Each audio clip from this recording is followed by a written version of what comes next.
عقابی از گرسنگی در حال مردن بود و نفسهای آخرش را میکشید.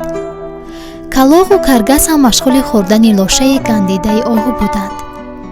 جغز دانا و پیر هم بالای شاخه درختی به آنها خیره شده بود و حرکت همه را نظاره میکرد.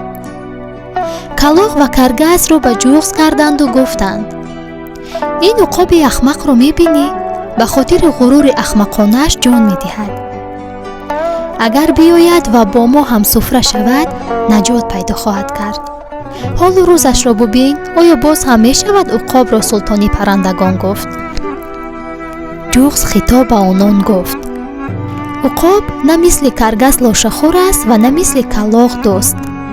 او عقاب است. از گرسنگی مرد هم اصالتش را هیچ وقت از دست نخواهد داد.